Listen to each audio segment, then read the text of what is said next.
Looks like... good. Everything's good. Alright, well, happy Friday, everybody.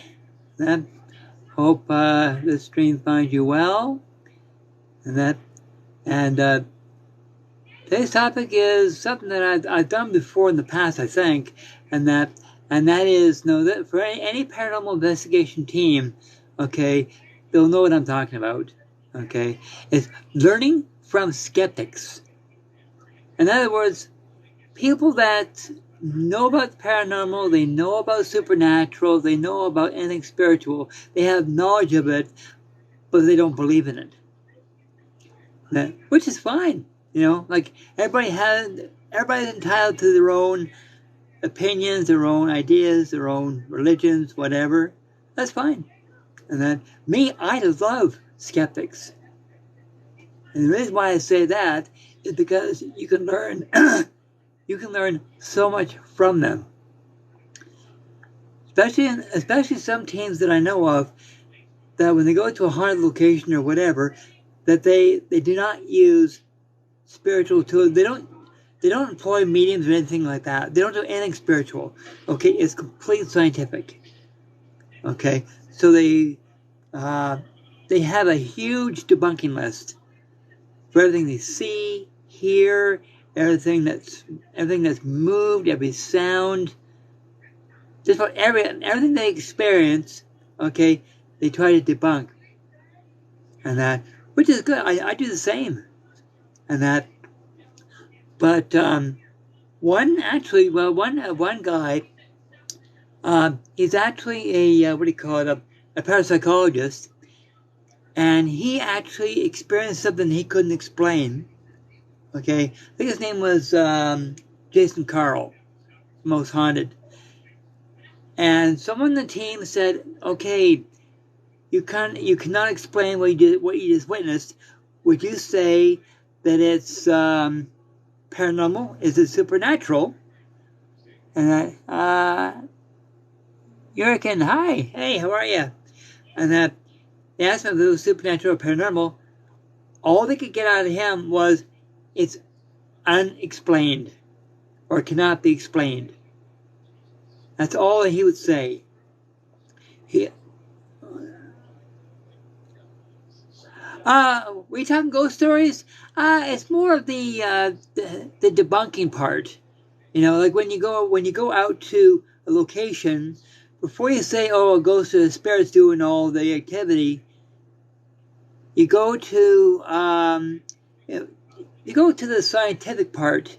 Okay, like if you get an uneasy feeling in your stomach, or your hair sticks up on the back of your neck, or those kind of sensations, and that there's two theories, and that on the skeptics list that have to be considered first. Okay, the first of all is high EMF. Okay, that'll give you those sensations, and also there's another theory, and that is known as infrasound, which is basically sound that's below 20 hertz, so it's out of our hearing perception, but our spidey senses, if you want to call that, kick in, and so we feel it, and I noticed a lot of places that our team's gone out to. There's been ley lines, there's been natural vortexes, and keep in mind that natural vortexes are fed by the ley lines.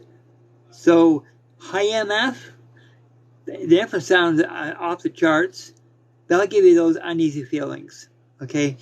Now, when it comes to if you hear footsteps, okay, yeah, exactly. Especially, well, that's the EMF part. Especially if you're extra ultra sensitive to EMF, and you're down in the basement, and you're close to a breaker or a fuse panel, you'll get the same sensation. Okay, because it's something you don't see but you feel. And that's the electromagnetic field that resonates around either a breaker panel, a light switch, a plug, whatever. You always get those sensations, and that. But when it comes to footsteps, okay, quickie floorboards, you can misinterpret that as footsteps. Because don't forget, the wood expands and contracts and makes popping and other kind of noises. That could be, the reason. Okay. But when it comes to visuals, and yep, especially old basements, it goes back to the game. Yeah, basically, you're right about that. But yeah, there are some teams that are completely spiritual. They don't look at the scientific, which I think is not, in my own opinion, that's not really hold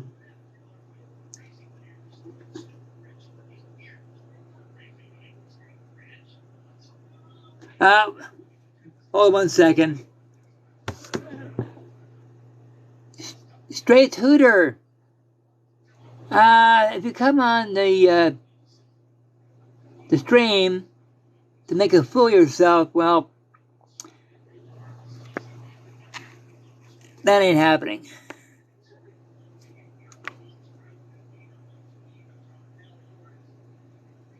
And so, yeah, we had someone that was just being an idiot. Anyway, yeah. So when it comes to stuff like for example, if you see something, okay.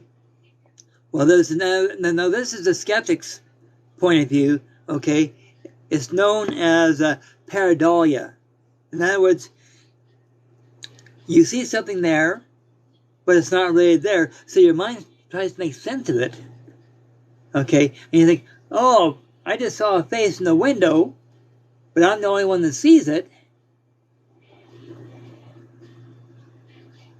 Oh, bless you, thanks so much.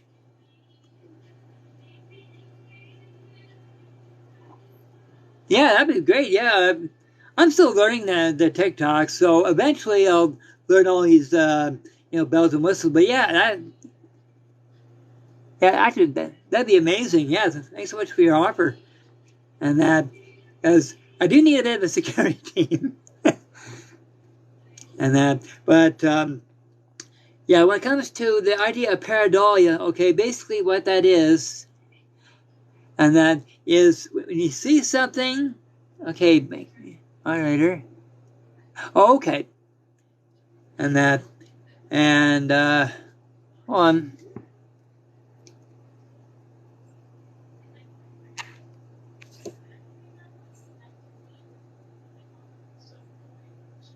Okay, well, I'll see if I can do that a little bit later on, but see, with pareidolia, and that's basically, you remember as a kid when you looked up at the clouds and you see all kinds of weird shapes and stuff, and you think, oh, there's a bunny rabbit, whatever.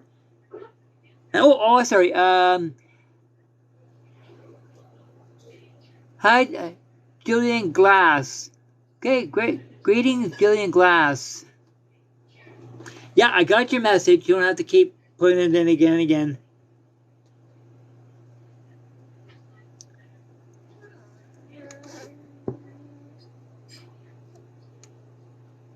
Okay, hold on 1 second. Let me just scroll by here again.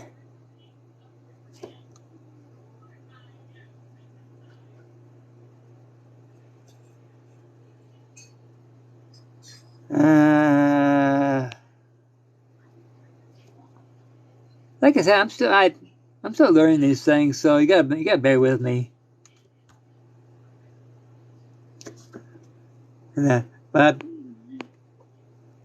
anyway, yeah, and that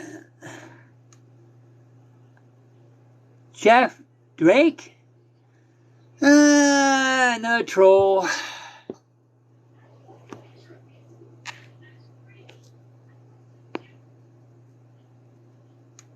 Yeah, once I learn how to add on the mods, I'll have to do that. Hello from Ireland. Hello from Canada.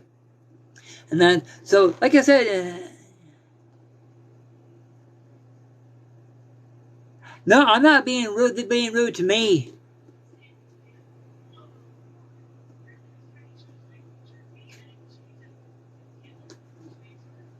No, I've never been rude to anybody.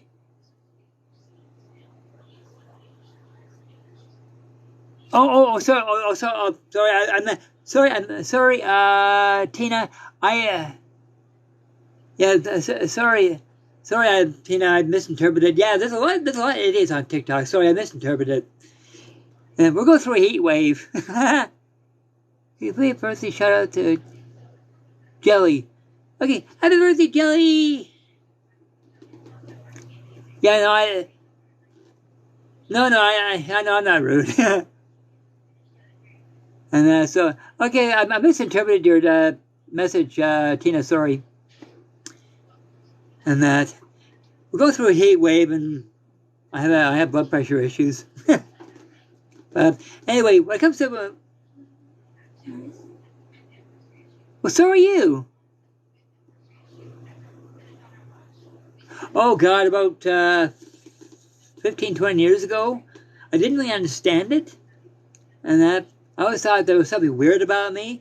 But the more I learned about it, that once I met my guide, and he really helped me through the educational part, and that.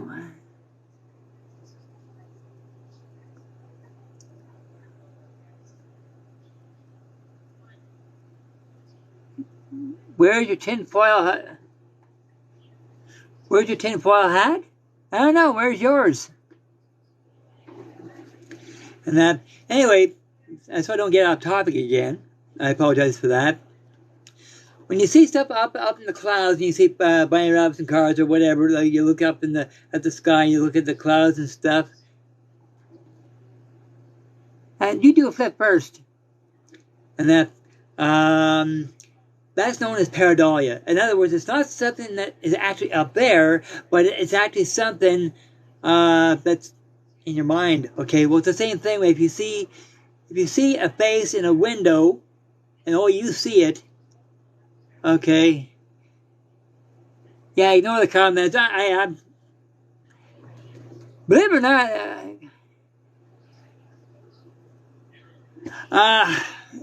this is my grandpa.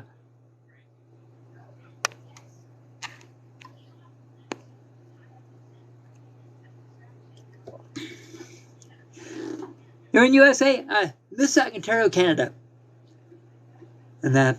So, but yeah, so whenever someone says, oh, I can't stand skeptics, they are absolutely, oh, Denmark.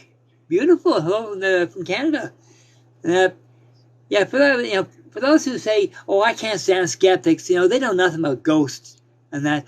Well,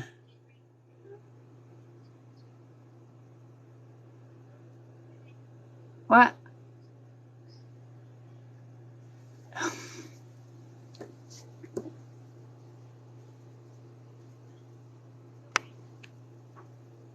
Hold on a second. I'm,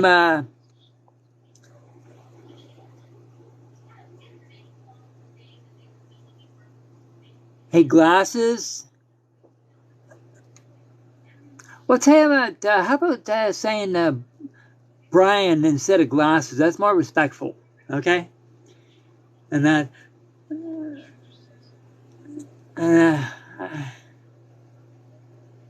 hey man, I hooked you up with a beautiful Filipina that's dreaming to live in and sorry, taken. And that, no, sorry, I've only got a senorita in my life. A lovely senorita. A senorita of 30 years. So, thanks for the offer, but make it someone else. But, yeah, so anybody says, okay, I can't stand skeptics, they know nothing about ghosts, they know nothing about ghost hunting and stuff like that. Guess what? They're the people that you could actually learn from. Okay? Because when you go out to a location, it's not always ghosts, it's not always paranormal that you're experiencing. It could be structural, it could be environmental, it could be both. Each location is different when it comes to what to expect. And that no matter what it is, and that it's always good to debunk. Okay? Whether it's structural, whether it's plumbing or electrics, and that. And also, too, to not only research the house, which is always a good idea, but research the land. And that to see what was on the land before the house or whatever building was there was built. Okay, that's it, because skeptics would say that to check out what happened there. Was there an explosion to weaken the house? Was there an explosion to kill someone? Was the house properly built? A whole pile of different things. So myself, I praise the skeptics, and that whether they believe in ghosts or not doesn't matter to me. And that, but when it comes to the teams, like our team, the SWYPT team, which is Southwest Yorkshire Paranormal Team, and that our team, we use both. We use both the scientific to debunk, and once we've debunked everything, we can't find an explanation for all the experiences. That's when I think, okay, there's got to be a ghost or a spirit that's doing all the activity. Okay, that's when mediumship kicks in. Okay, but before that, it's always a good idea to, well, I'll give you one very good example, Most Haunted, one of my favorite shows, where the paranormal investigator takes his EMF detector, he goes throughout the building to check for high EMF. They check the floorboards, they check the light switches, make sure that there's nothing off, nothing weird. He goes through the whole building and say, okay, well, there's some areas that have high EMF, and there's some locations that have no EMF. Okay, well, if they come across an area where there's no EMF, and they get some kind of a spike, okay, that's weird. Okay, but sure, there might not be any electromagnetic field in the building, but there could be in the ground. Because don't forget ley lines. And that's so. Anyway, I'd like to share that little bit with you, just to let you know that if you ever come across a skeptic, instead of bad-mouthing them, listen. Because I've learned so much from them. And I'd say a good 90% of what they say make complete sense. Okay? Personally, I think they're amazing. But see, I do both the scientific and spiritual. And that's so. Hey, people, I hate to cut the stream short, but I got some stuff I gotta get done. Now, when this video becomes available, okay, I'll upload it on my YouTube channel, and a link to my YouTube channel, okay, is like on my profile on TikTok. Okay, well, there's a link there that shows Instagram and YouTube. Click on YouTube, and it'll be there along with my email. And the people that want, and the guy that wants to be a moderator, okay, email me. Okay, because I've never added a moderator before. I'm still learning in that. But my email address, okay, is empathmedium2019@gmail.com. Okay, well, I also post that in the description where this video is going to go. Okay, so either way, if you want to email me and we can chat a little bit more and that. And yeah, so with some of these people in chat, they're kind of disrespectful and that. And I need someone to give them the boot. And that. So anyway, people, I better get going. So thank you, everybody, for joining me. This is the most I've had in one stream. And I'm really grateful for your support. And God bless you all. And I'll see you next Friday. And what the topic is, I have no idea. My guide hasn't given to me yet. Okay? So, anyway, love and light to all my friends. And all the shout-outs for birthdays and acknowledgements, I give a shout-out to them as well. Okay? So, anyway, see you later, guys.